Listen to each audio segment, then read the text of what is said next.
नमस्कार दोस्तों, एक बार फिर से स्वागत है हमारे यूट्यूब चैनल में। तो हम जैसा कि पहले पढ़ रहे थे इंट्रोडक्शन टू सर्वेइंग, जिसका हम लोग पार्ट ए में हमने जाना प्राइमरी क्लासिफिकेशन ऑफ सर्वेइंग के बारे में हमने जाना, जिसे दो तरह से हमने क्लासीफाई किया था, प्लेन सर्वेइंग और जियोडेटिक सर्वेइंग।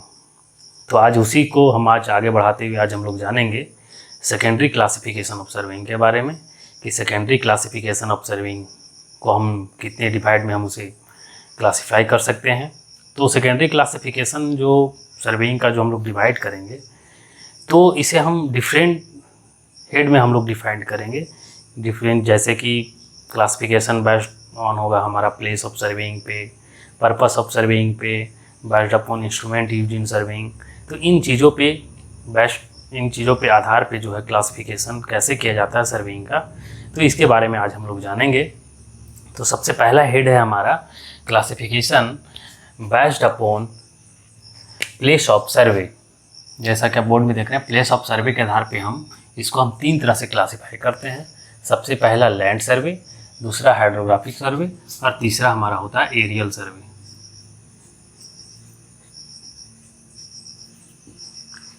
एरियल सर्वे, अब हम सबको एक एक करके जानते हैं कि हमारा लैंड सर्वे क्या होता है, हमारा हाइड्रोग्राफिक सर्वे क्या होता है और एरियल सर्वे क्या होता है।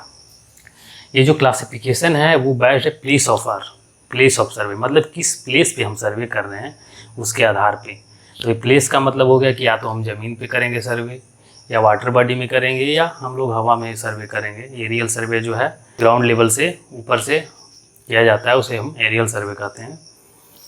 तो सबसे पहला अब हम लोग जानते हैं लैंड सर्वे के बारे में कि लैंड सर्वे क्या होता है। तो लैंड सर्वे हम किसी भी एरिया का अगर करते हैं तो सबसे पहला काम क्या होता है कि जिस भी एरिया में हमें सर्वे करना है, तो उस एरिया को सबसे पहले हम करते क्या हैं कि सबसे पहले सूटेबल शेप में उसे सब डिवाइड करते हैं, ताकि जिस भी एरिया में हम सर्वे करें वो सारा एरिया हमारा आसानी से कवर हो सके। वहाँ का जो भी डिफरेंट फीचर है उसे हम मैप में हम प्लॉट कर सकें। तो लैंड सर्वे का सबसे पहला काम क्या होता है कि जिस भी एरिया में, सपोज करें हमारा एक एरिया है, यहाँ हमें सर्वे करना है, तो जिस भी एरिया में सर्वे करना है तो उस एरिया को सबसे पहले हमें क्या करना होता है कि कंट्रोल पॉइंट्स या स्टेशन सबसे पहले हमें फिक्स करना होता है, ताकि उससे हम पूरा एरिया को कवर कर सकें। तो सपोज कीजिए ये हमारा कंट्रोल स्टेशन है और उन्हें हम ये एक लाइन से इसे हम कवर कर रहे हैं। ये स्टेशन हमारा ये है, बी है, सी है, डी है और ये है। और इसे हम क्या करते हैं, एक सूटेबल शेप में हम इसे सब डिवाइड करते हैं, ताकि इसके जो भी फीचर्स, उन फीचर्स को हम, डिफरेंट फीचर को हम प्लॉट कर सकें। तो लैंड सर्वेइंग का मेरा मेन उद्देश्य यही होता है कि जो सर्वे ज़मीन पे किया जाता है, यानी अर्थ सरफेस पे किया जाता है, उसे हम लैंड सर्वे करते हैं। और लैंड सर्वे को हम तीन तरह से सब डिवाइड करते हैं, टोपोग्राफिक सर्वे, कैडेस्ट्रल सर्वे और सिटी सर्वे। तो सबसे पहला अब हम जानते हैं कि टोपोग्राफिक सर्वे क्या होता है। तो टोपोग्राफिक सर्वे होता है किसी भी एरिया का टोपोग्राफी मैप बनाने के लिए जो सर्वे हम लोग करते हैं उसे हम टोपोग्राफिक सर्वे कहते हैं। और इस सर्वे में वहाँ का जो भी नेचुरल फीचर या आर्टिफिशियल फीचर जो होता है उसे हम प्लॉटिंग करते हैं, उसे मैप पे प्लॉट किया जाता है। जस्ट लाइक जैसे वहाँ रिवर है, रिवर को, लेक है तो लेक को हम प्लॉट करेंगे, अगर रोड है तो रोड को प्लॉट करेंगे, कैनाल को प्लॉट करेंगे, तो जो भी फॉरेस्ट को प्लॉट करेंगे, अगर कुछ वहाँ विलेज है तो विलेज को भी उसमें प्लॉट किया जाता है। तो टोपोग्राफिक सर्वे जो होता है वो होता है हमारा किसी भी एरिया का टोपोग्राफिक सर्वे में हम लोग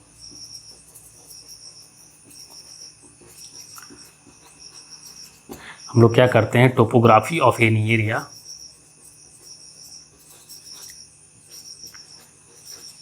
area is plotted on map. तो आपने समझ गया कि टोपोग्राफी का मतलब क्या हो गया कि जो भी हमारा आर्टिफिशियल या नेचुरल थिंग जो भी होता है, जैसे कि हम हिल प्लॉट करते हैं, अगर वहाँ रिवर होगा तो रिवर को प्लॉट करेंगे, अगर कोई रोड है तो रोड को प्लॉट करेंगे, विलेज है तो विलेज को प्लॉट करेंगे, फॉरेस्ट है तो फॉरेस्ट को प्लॉट किया जाता है, तो इन सब चीज़ों को प्लॉटिंग करने के लिए जो सर्वे किया जाता है उसे हम कहते हैं टोपोग्राफिकल सर्वे। तो इस तरह से आपने लैंड सर्विंग के अंदर टोपोग्राफिक सर्वे को जाना। अब हम नेक्स्ट चलते हैं इसके कैडास्ट्रल सर्वेइंग। कैडास्ट्रल सर्वे क्या होता है? कैडास्ट्रल सर्वे के बारे में हम जानेंगे। कैडास्ट्रल सर्वे होता है किसी भी फील्ड का या किसी भी प्लॉट का या किसी भी प्रॉपर्टी का बाउंड्री लाइन को फिक्स करना। कैडास्ट्रल सर्वे से ही हम किसी भी प्लॉट का या एरिया का हम लोग बाउंड्री लाइन फिक्स करते हैं। तो किसी भी प्लॉट का कैडास्ट्रल सर्वे जो हम लोग पढ़ेंगे, तो किसी भी प्लॉट या फील्ड का बाउंड्री लाइन जो फिक्स करते हैं, बाउंड्री लाइन फिक्स करने के लिए जो सर्वे किया जाता है उसे हम कहते हैं कैडास्ट्रल सर्वे। कैडास्ट्रल सर्वे का एक अच्छा एग्जांपल हम दें, जैसा कि आपने रेवेन्यू मैप देखा होगा। रेवेन्यू मैप जो हमारा ज़मीन का जो नक्शा होता है, वो आप ज़मीन का नक्शा जो देखे होंगे, तो ज़मीन का नक्शा कुछ इस तरह से होता है, आप देखे होंगे तो उसमें सब प्लॉट वाइज प्लॉट सब प्लॉटिंग किया होता है। इस तरह से प्लॉटिंग किया हुआ होता है और उसमें प्लॉट नंबर सब में मार्किंग किया होता है। Plot number 28, 29, 30, 31। एक रेवेन्यू मैप अगर इसे माने, आपने देखा भी होगा रेवेन्यू मैप जो ज़मीन का जो नक्शा होता है। तो रेवेन्यू मैप के लिए भी, इसके लिए भी हमें कैडास्ट्रल सर्वे की ज़रूरत पड़ती है। कैडास्ट्रल सर्वे के करके ही हम ये जो भी प्लॉट है, जैसे प्लॉट नंबर 28 देख रहे हैं, तो इसका जो बाउंड्री जो फिक्स किया गया है, इस बाउंड्री को फिक्स करने के लिए हम लोग कैडास्ट्रल सर्वे करते हैं। तो कैडास्ट्रल सर्वे को हम लोग एक नाम से और इसे हम जान सकते हैं, इसे हम पब्लिक लैंड सर्वे भी कहते हैं। पब्लिक लैंड सर्वे के नाम से भी इसे जाना जाता है। तो आपने कैडास्ट्रल सर्वे को अच्छी तरह से जाना कि किसी भी प्रॉपर्टी का या किसी भी फील्ड का बाउंड्री फिक्स करने के लिए या उसका प्रॉपर्टी लाइन को फिक्स करने के लिए या बाउंड्री को डिमार्केशन के लिए जो सर्वे हम लोग यूज करते हैं उसे हम कहते हैं कैडास्ट्रल सर्वे। इस सर्वे के द्वारा हम किसी भी विलेज का या किसी भी टाउन का या किसी भी डिस्ट्रिक्ट का जो हम लोग बाउंड्री फिक्स करते हैं, वो भी बाउंड्री हमारा कैडास्ट्रल सर्वे ही का ही यूज होता है उसमें भी। तो कैडास्ट्रल सर्वे। अब नेक्स्ट हम लोग आते हैं सिटी सर्वे में।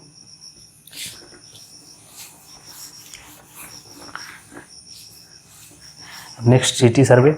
तो सिटी सर्वे होता है कि अगर किसी भी शहर के लिए उसका टाउनशिप डेवलपमेंट करने के लिए हम वहाँ क्या करते हैं कि बहुत सारे प्रोजेक्ट का निर्माण करते हैं।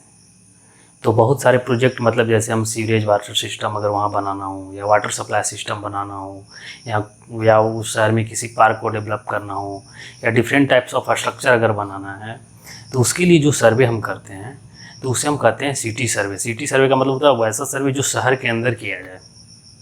तो शहर के अंदर जो शहर का टाउनशिप को डेवलपमेंट करने के लिए जो सर्वे करते हैं उसे हम सिटी सर्वे कहते हैं। तो इस तरह से आपने लैंड सर्वे में जो टोपोग्राफिक सर्वे, कैडास्ट्रल सर्वे और सिटी सर्वे को अच्छे तरह से जाना। अब हम लोग नेक्स्ट आते हैं हाइड्रोग्राफिक सर्वे पे। हाइड्रोग्राफिक सर्वे क्या होता है? तो हाइड्रोग्राफिक सर्वे हम लोग वाटर बॉडी के लिए करते हैं। वैसा सर्वे जो वाटर बॉडी के लिए किया जाए उसे हाइड्रोग्राफिक सर्वे कहते हैं। इस सर्वे में हम लोग water body just like survey done for water body is called hydrographic survey. इसमें हम लोग क्या करते हैं कि वाटर बॉडी जस्ट लाइक क्या, जैसे स्ट्रीम हो गया, रिवर हो गया या कोस्टल वाटर हो गया। कोस्टल वाटर मतलब भाई समुद्री तट के किनारे जो सर्वे करते हैं, तो इसमें हम लोग हाइड्रोग्राफिक सर्वे करते हैं। तो हाइड्रोग्राफिक सर्वे का यूज हम लोग किस चीज़ के लिए हम लोग होता है, तो जैसे मान लिया कि किसी भी वाटर बॉडी का हमें एरिया निकालना हो, एरिया या volume, calculation of water body, calculation of coverage of water body,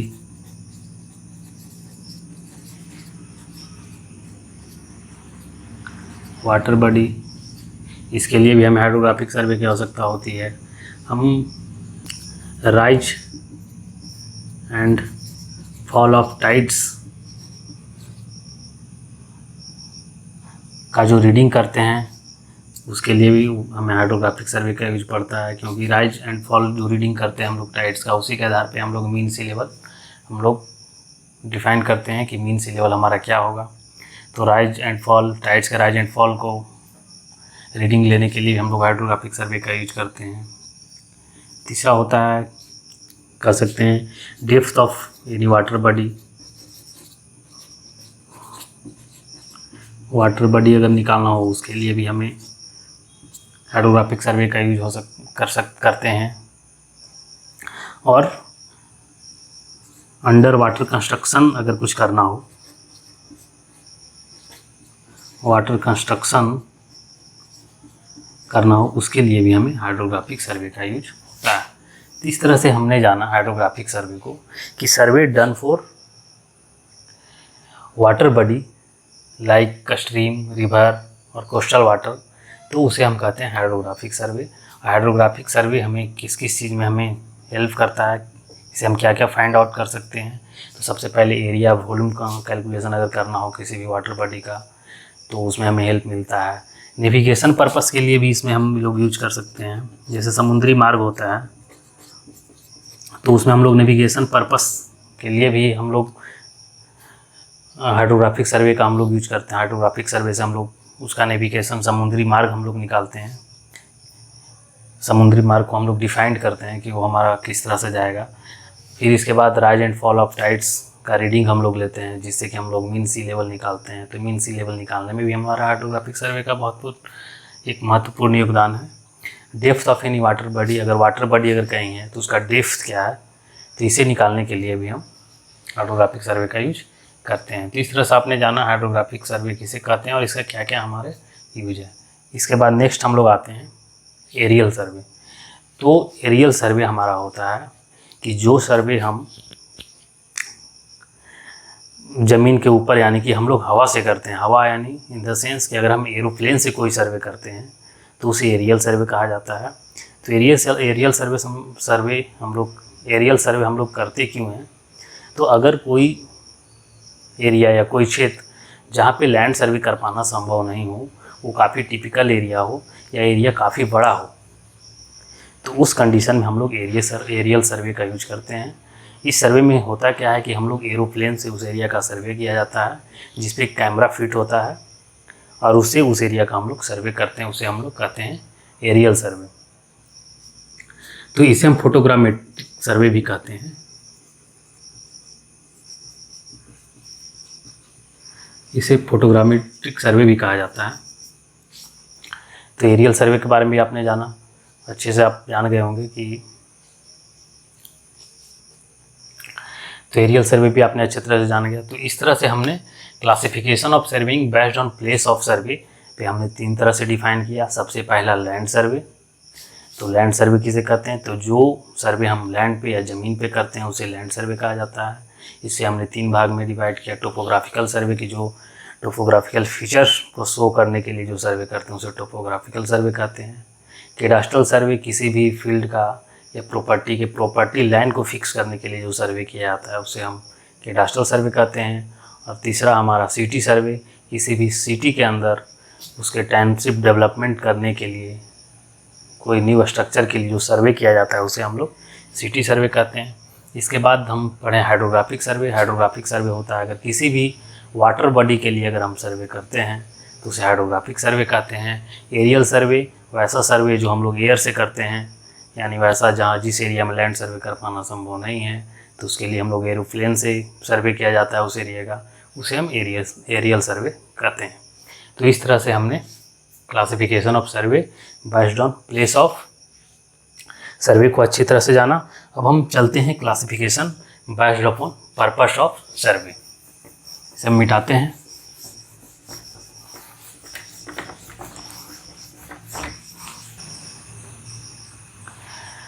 तो आइए अब हम सेकेंडरी क्लासिफिकेशन ऑफ सर्वे का सेकेंड हेड हमारा जो है classification based upon purpose of सर्वे, इसके बारे में जानते हैं कि पर्पस ऑफ सर्वे के आधार पे हम सर्वेइंग को किस तरह से क्लासिफाई करते हैं, तो उसमें हमारा जो क्लासिफिकेशन होता है, जैसा कि आप बोर्ड में देख रहे हैं, पहला इंजीनियरिंग सर्वे, मिलिट्री या डिफेंस सर्वे, माइनिंग सर्वे, जियोलॉजिकल सर्वे, आर्कियोलॉजिकल सर्वे, रूट सर्वे।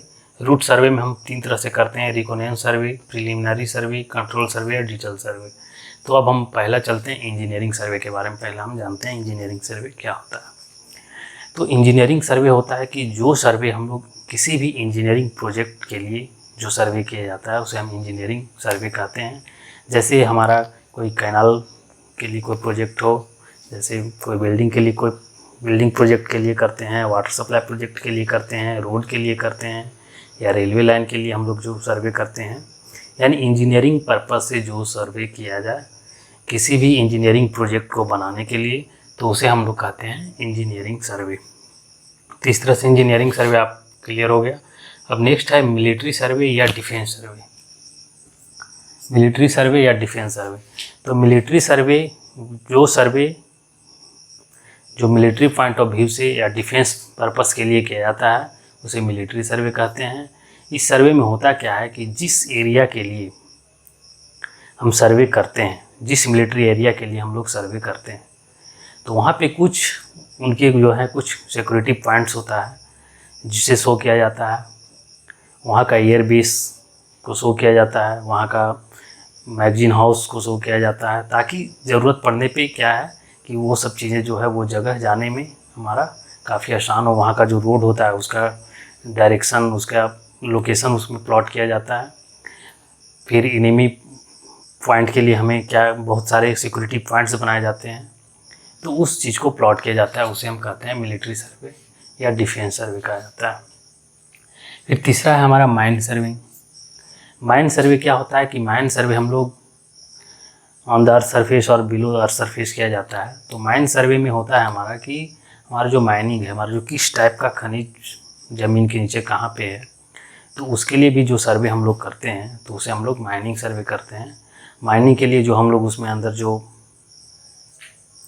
ज़मीन की जो खुदाई किया जाता है और किस पोजीशन में कौन सा मिनरल है, तो उसे भी हम लोग दिखाने के लिए हम लोग माइन सर्वे का यूज किया जाता है। फिर तीसरा है जूलॉजिकल सर्वे। जूलॉजिकल सर्वे ये भी माइन सर्वे से थोड़ा बहुत मिलता जुलता है। इस सर्वे में हम लोग करते हैं, इस सर्वे में जो है हमारा अर्थ सरफेस के नीचे हमारा क्या स्ट्रक्चर है, उस स्ट्रक्चर को दिखाने के लिए जो सर्वे किया जाता है उसे हम कहते हैं जियोलॉजिकल सर्वे।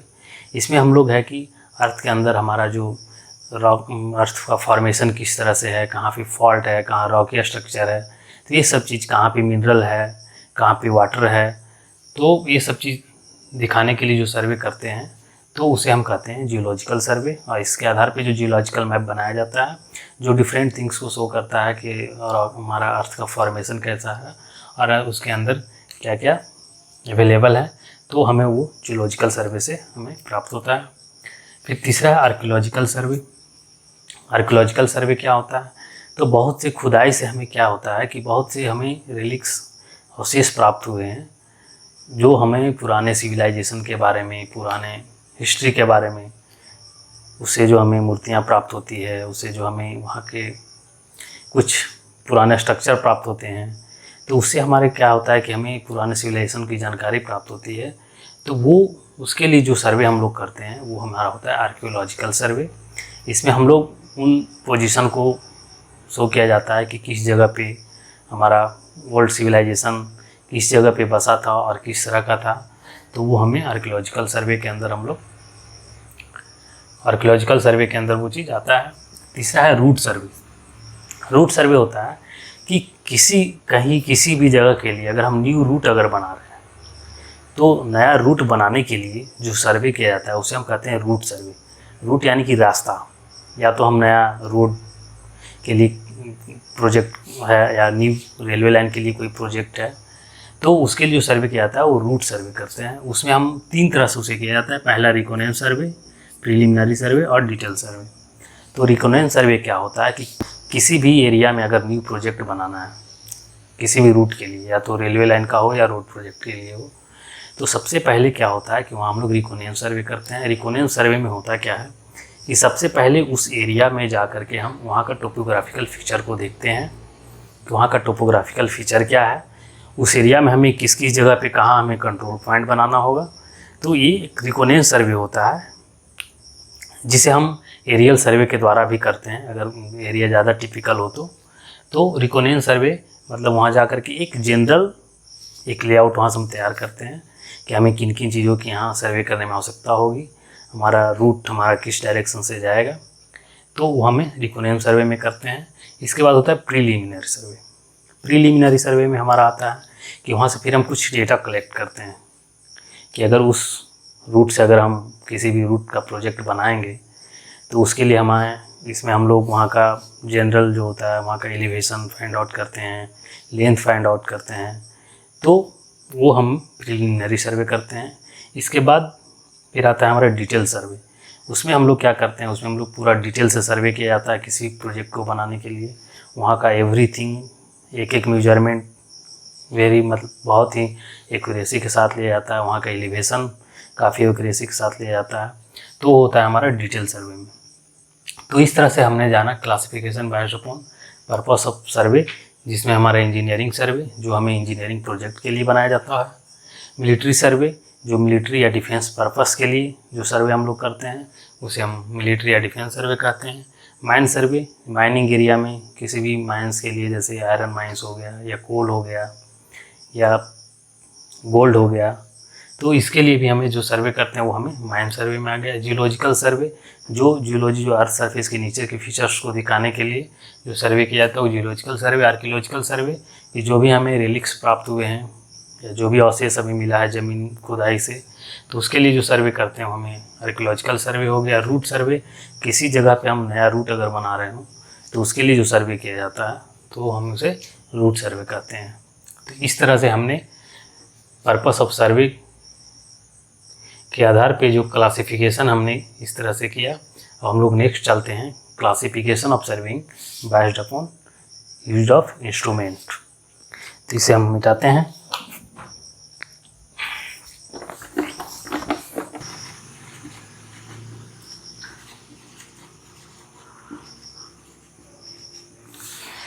तो देखिए जैसा कि हम अब क्लासिफिकेशन ऑफ सर्वे करेंगे इंस्ट्रूमेंट के आधार पे, इसे हम डिटेल से भी आगे एक चैप्टर में पढ़ेंगे, लेकिन फिर भी हम थोड़ा थोड़ा बताते चलते हैं आपको कि classification of serving based on instrument होता क्या है। तो जैसा कि हम देख रहे हैं इसका क्लासिफिकेशन हम लोग करते हैं chain surveying, compass surveying, plane table surveying, theodolite surveying, tacheometric surveying, total station survey, electromagnetic distance measurement या EDM survey.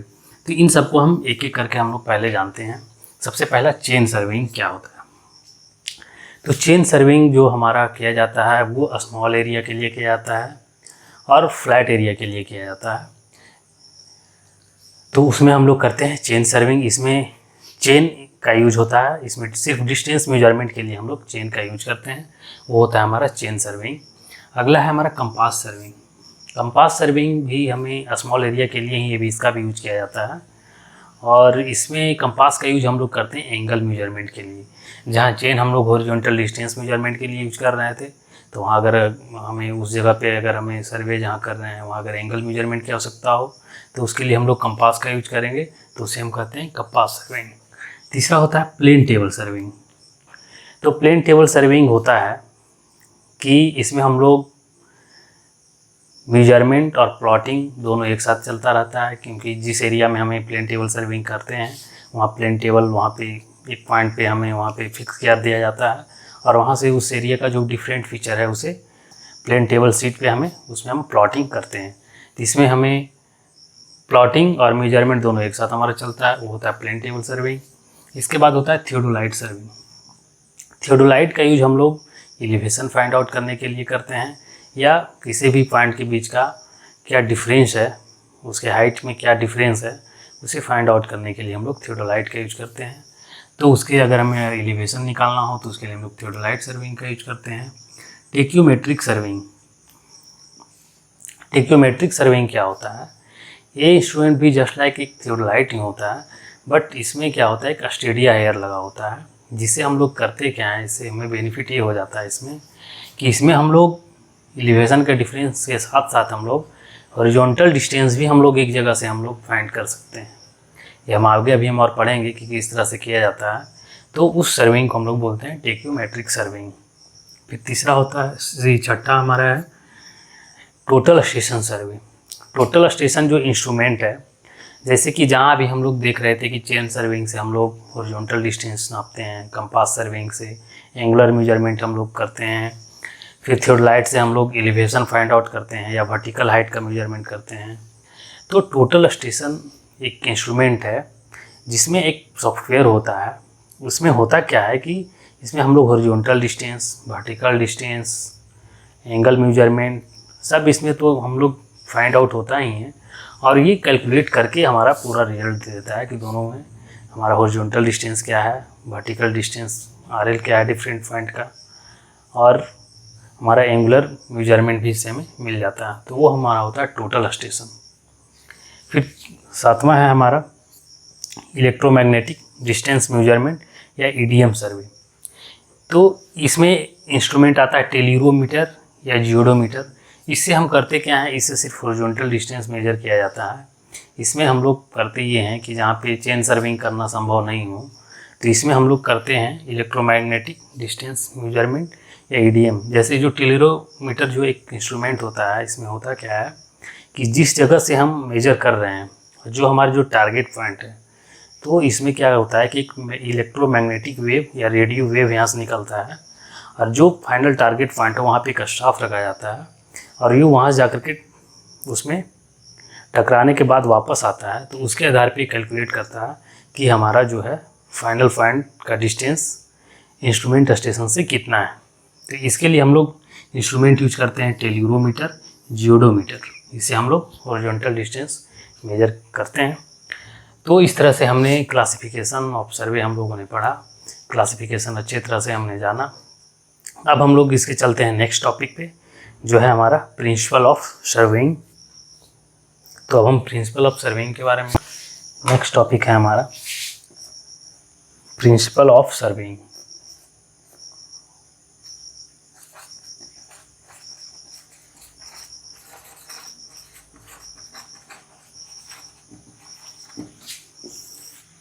Principal of surveying, principal of surveying का मतलब होता है कि जो हम लोग सर्वेइंग करेंगे, वो सर्वेइंग हमारा किस सिद्धांत पे कार्य करता है। जितने भी हमने क्लासिफिकेशन पढ़ा सर्वेइंग में, तो उन सब सर्वेइंग करने में हमें उसका क्या प्रिंसिपल है, हमें कि कौन सी ऐसी बातें हैं जो सभी में कॉमन है, जिस सब में हमारा उस चीज़ का यूज किया जाता है, तो उसे हम बोलते हैं principle of surveying.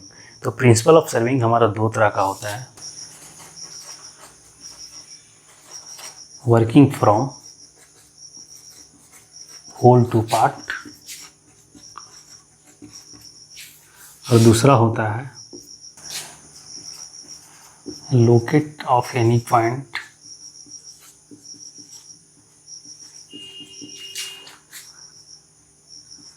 Bye at least 2 measurement.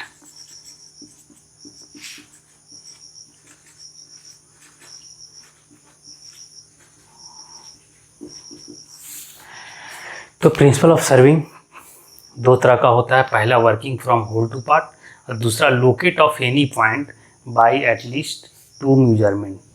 तो हम इन दोनों को डिटेल से हम लोग जानते हैं। सबसे पहला working from whole to part, इसका मतलब क्या हुआ, तो जहाँ भी हम लोग सर्वे करेंगे, तो इसका सबसे बेसिक प्रिंसिपल है कि सबसे पहले जिस जगह पे हमें सर्वे करना है, तो उसके पहले होल एरिया को हम लोग को कवर करना है, और उसके बाद उसे पार्ट एरिया में डिवाइड करके, सूटेबल जैसा शेप वहाँ हो उस एरिया को डिवाइड करके, उसके बाद वहाँ का डिटेल फीचर्स को हम लोग प्लॉट करते हैं, या उसका मेजरमेंट लेने के बाद हम लोग मैप पे प्लॉट करते हैं। तो सबसे पहला काम होता है कि जैसे मान लिया किसी एरिया का, इस एरिया में सपोज कीजिए हमें सर्वे करना है, तो इसमें सबसे पहले क्या जाता है कि सबसे पहले इस एरिया को पहले कवर किया जाता है। तो इसमें हम लोग डिफरेंट पॉइंट हम लोग बनाते हैं, सपोज कंट्रोल स्टेशन इसे बोलते हैं, जिससे कि हमारा पूरा एरिया कवर हो सके।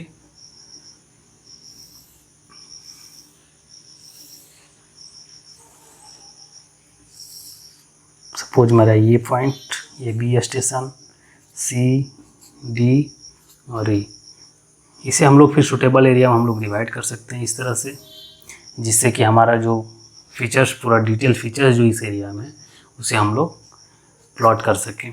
तो सबसे पहला जो होता है working from whole to part, मतलब किसी भी एरिया को पहले पूरा को कवर करना, उसकी पार्ट वाइज पार्ट जो उसके फीचर्स हैं उसे हमें प्लॉट करना होता है। तो सबसे पहला प्रिंसिपल इसका यही है, working from whole to part. अब बात आती है कि अगर हम पार्ट टू होल करें तो क्या होगा।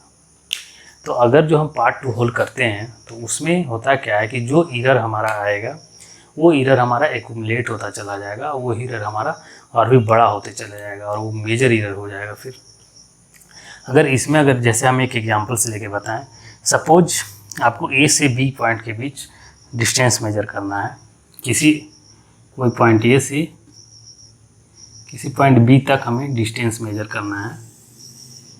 तो यहाँ से यहाँ तक जब डिस्टेंस मेजर करना है हमें, तो अगर हम सबसे पहला हम चलते हैं working from whole to part. सबसे पहला बात हम करते हैं, सबसे पहला बात करते हैं working from whole to part. तो इसमें सबसे पहला क्या किया जाता है होल टू पार्ट में, कि हमारा जो ए पॉइंट है और हमारा जो टारगेट पॉइंट बी है, तो सबसे पहले टारगेट पॉइंट को फिक्स कर लिया जाता है और हम इसके बीच में रेंजिंग रट के द्वारा हम चेन करते जाते हैं। क्योंकि हम जो चेन यूज करेंगे या तो 10 मीटर या 20 मीटर जो भी चेन हम यूज करें, तो रेंजिंग रट से हम रेंजिंग करके इस पॉइंट को टारगेट रखते हुए हम रेंजिंग करते हुए हम इसका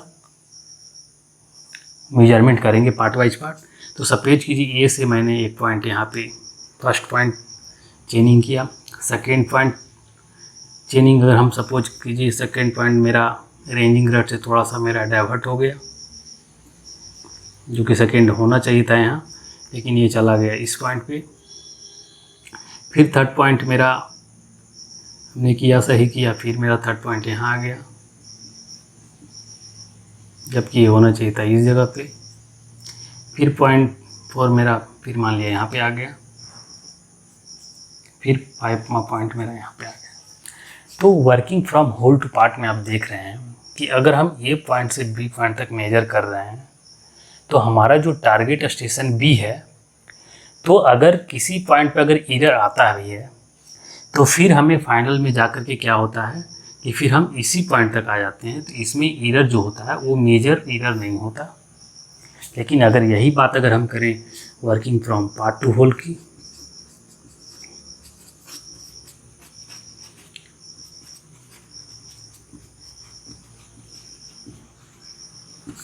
working from part to whole का अगर इसमें अगर मैं बात करूं, अगर मेरा ए पॉइंट है, ए पॉइंट से किसी बी पॉइंट तक हमें मेजरमेंट करना है। इसमें हमने बी पॉइंट को हमने पहले एज्यूम नहीं किया है, बी पॉइंट कहीं भी है। अब हम यहाँ से मेजर करने लगे यहाँ से, तो 1 चेन लेंथ सपोज कीजिए मेरा यहाँ आ गया।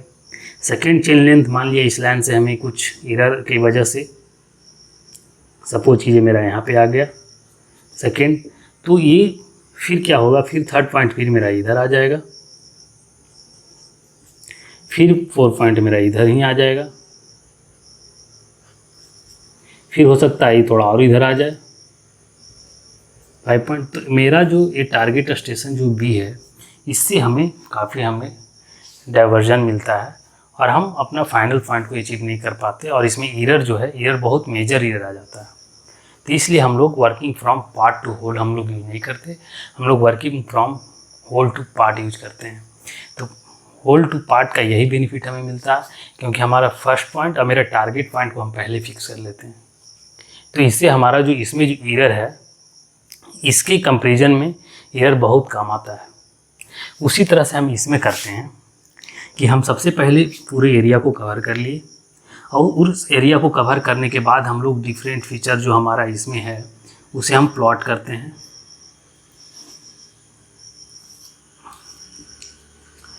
इसके बाद हम डिफरेंट फीचर्स को हम प्लॉट करते हैं। वही अगर हम बात करें कि अगर हम पार्ट टू होल करें तो क्या होगा,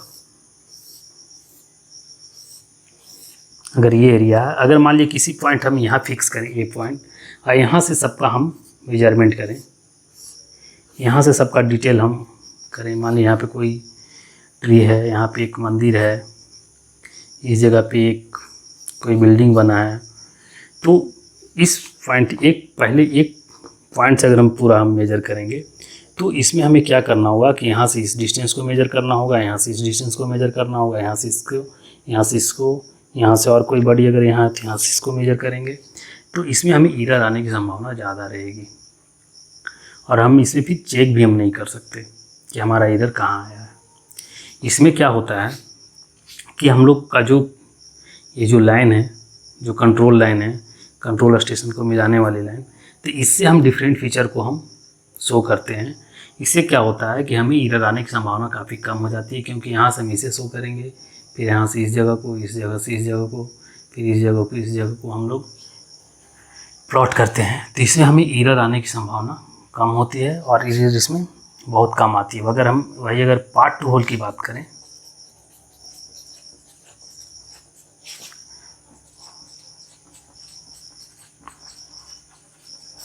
अगर हम पार्ट टू होल की बात करें तो इसमें जो हमारा एरर है वो हमारा एरर एक्यूमुलेट होता चला जाएगा, लेकिन होल टू पार्ट में ऐसा हमारा नहीं है। तो इसलिए सबसे पहले इसका बेसिक प्रिंसिपल है working from whole to part, मतलब सबसे पहले पूरे एरिया को कवर करना, उसके बाद पार्ट वाइज पार्ट वहाँ का जो फीचर है उसे लोकेट करना। तो इसे आप अच्छी तरह समझ गए होंगे। अगर इससे संबंधित किसी तरह का अगर दिक्कत तो आप कमेंट बॉक्स में आप ज़रूर पूछिए। अब हम चलते हैं इसके सेकेंड प्रिंसिपल पे, locate of any point bye at least 2 measurement. तो इसे मिटाते हैं। अब इसमें हम चलते हैं locate of any point bye at least 2 measurement. अगर किसी भी पॉइंट को हमें फिक्स करना हो तो कम से कम उसके लिए हमें 2 मेजरमेंट ज़रूर चाहिए होता है। जैसे सपोज कीजिए एक लाइन है हमारा, ये सर्वे लाइन ये भी, और किसी पॉइंट हमारा इधर सी है। तो इस पॉइंट को प्लॉट करने के लिए कम से कम हमें 2 मेजरमेंट की आवश्यकता होती है। मान लीजिए ए स्टेशन और एक बी स्टेशन है, ये दोनों ग्राउंड पे फिक्स है। तो इसे फिक्स करने के लिए हमें इसके लिए 2 मेजरमेंट्स चाहिए। कौन कौन मेजरमेंट्स चाहिए हमें, आप ये जानते हैं। तो या तो हमें बी टू सी का डिस्टेंस चाहिए और ये एंगल चाहिए होता है। तो इसमें हम लोग प्लॉटिंग के लिए हम लोग इसमें क्या है, B C and angle A B C, ये 2 चीज़ चाहिए। या सेकेंड केस हमारा क्या हो सकता है, मान लीजिए ए और बी है, कोई पॉइंट सी है, तो सी को हमने यहाँ से परपेंडिकुलर ले लिया किसी पॉइंट यहाँ पे डी पॉइंट से। तो distance of D C and C D perpendicular to A B, ये चीज़ हुआ। तीसरा केस और क्या हो सकता है कि मान लीजिए ए और बी मेरा 2 पॉइंट है, अगर सी पॉइंट पे मेजरमेंट करना है तो या तो ये या ये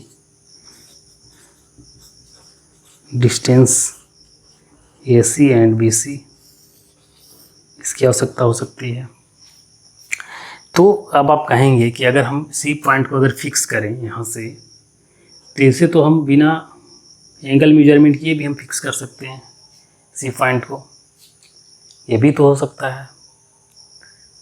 लेकिन ऐसा हम इसलिए नहीं करते कि जब हम सर्वे कर रहे होते हैं तो क्या होता है कि जिस एरिया हम लोग सर्वे करते हैं उसमें हमारा ये जो स्टेशन है, ए और बी स्टेशन, ये हमारा फिक्स्ड पॉइंट होता है किसी भी सर्वे एरिया के लिए। उसके बाद ये मार्किंग तो हमारा ग्राउंड पे रहता नहीं है, इसे हम प्लॉट कर लेते हैं ड्राइंग शीट पे या मैप पे हम लोग प्लॉट करते हैं। अब मैप पे अगर सिर्फ मेरा अगर BC पॉइंट अगर होगा, फिर अगर हम फील्ड में जाएंगे और C का अगर हम पोजीशन निकालेंगे तो हम BC का जो मेजरमेंट मेरा C पॉइंट मेरा इधर है और BC का लेंथ सपोज कीजिए 5 मीटर है, तो यहाँ से हम 5 मीटर किधर लेंगे, तो ये इशू हमें आ जाएगा बाद में। फिर अगर दोबारा अगर हम पॉइंट C को अगर खोजना चाहें तो हमें मिलेगा ही नहीं। तो इसलिए कम से कम हमें यहाँ पे 2 मेजरमेंट चाहिए ताकि यहाँ एंगल और ये डिस्टेंस से हम इस पॉइंट C को हम आसानी से ढूंढ सकें। तो किसी भी पॉइंट को लोकेट करने के लिए कम से कम 2 मेजरमेंट की आवश्यकता होती ही होती है। तो इस तरह से आपने समझा कि डिफरेंट वे में हम लोग कैसे कर सकते हैं, या तो BC का लेंथ और एंगल, इसमें हो गया परपेंडिकुलर, और DC का लेंथ, इसमें हो गया लेंथ AC और BC। इस तरह से हमें प्लॉट करने का ये डिफरेंट तरीका हो गया। इस तरह से हम लोग किसी भी पॉइंट को हम लोग लोकेट कर सकते हैं इसमें से किसी भी वे में। तो इस तरह से अपने प्रिंसिपल ऑफ सर्वेइंग के बारे में अच्छा तरह से समझा। अब हम नेक्स्ट टॉपिक पे चलते हैं, जो है हमारा स्केल। तो स्केल के बारे में अब हम जानेंगे। इसे अब हम हटाते हैं यहाँ से।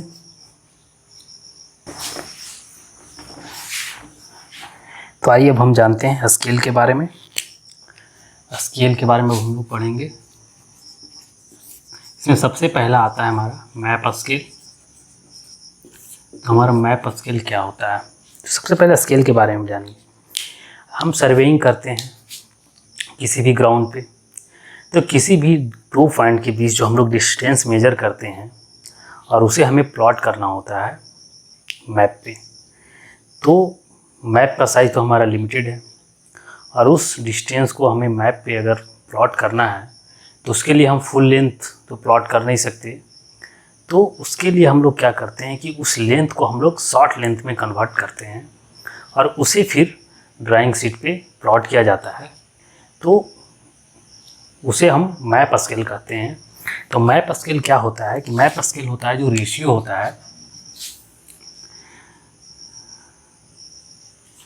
Distance of plotted station on map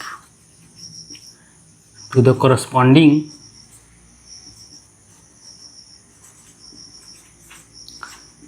distance on ground। तो मैप स्केल जो मेरा होता है कि किसी भी 2 पॉइंट का बीच का जो डिस्टेंस है, तो उसका मैप पे डिस्टेंस और उसी पॉइंट का जो हमारा ग्राउंड पे डिस्टेंस है, तो उन दोनों के रेशियो को हम मैप स्केल कहते हैं। और इसे रिप्रेजेंटेटिव फ्रैक्शन भी कहा जाता है। इसी को हम लोग बोलते हैं रिप्रेजेंटेटिव फ्रैक्शन भी इसे बोलते हैं। यही सेम चीज़ हो गया रिप्रेजेंटेटिव फ्रैक्शन। तो जैसे सपोज कीजिए डिस्टेंस ऑन ग्राउंड 5 मीटर है, और उसे अगर मैप पे अगर हम प्लॉट किए हैं, तो मैप डिस्टेंस अगर उसे हम 1 सेंटीमीटर से शो करते हैं, तो हमारा मैप स्केल जो होगा वो होगा 1 सेंटीमीटर इक्वल टू 5 मीटर। और अगर इसे रिप्रेजेंटेटिव फ्रैक्शन में अगर हम इसे शो करें, तो 1 सेंटीमीटर ऑब्लिक 5 मीटर, इसे अगर हम करेंगे 1 सेंटीमीटर 5 इंटू 100 सेंटीमीटर, यानी 1:500। तो रिप्रेजेंटेटिव फ्रैक्शन में क्या होता है कि रिप्रेजेंटेटिव फ्रैक्शन जो होता है रेशियो होता है unit length, it is the ratio of unit length on map to the same unit length on ground. इसे हम रिप्रेजेंटेटिव फ्रैक्शन भी कहते हैं। तो इस तरह से हमने जाना कि मैप स्केल क्या होता है। मैप स्केल 2 तरह का होता है, न्यूमेरिकल स्केल और ग्राफिकल स्केल। तो मैप स्केल को हम लोग 2 तरह से इसे हम डिवाइड कर सकते हैं। मैप स्केल का 2 पार्ट हो गया, एक न्यूमेरिकल स्केल और एक होता है हमारा ग्राफिकल स्केल।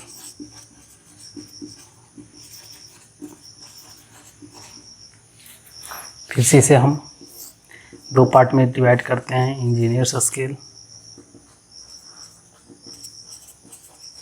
और फ्रैक्शनल स्केल।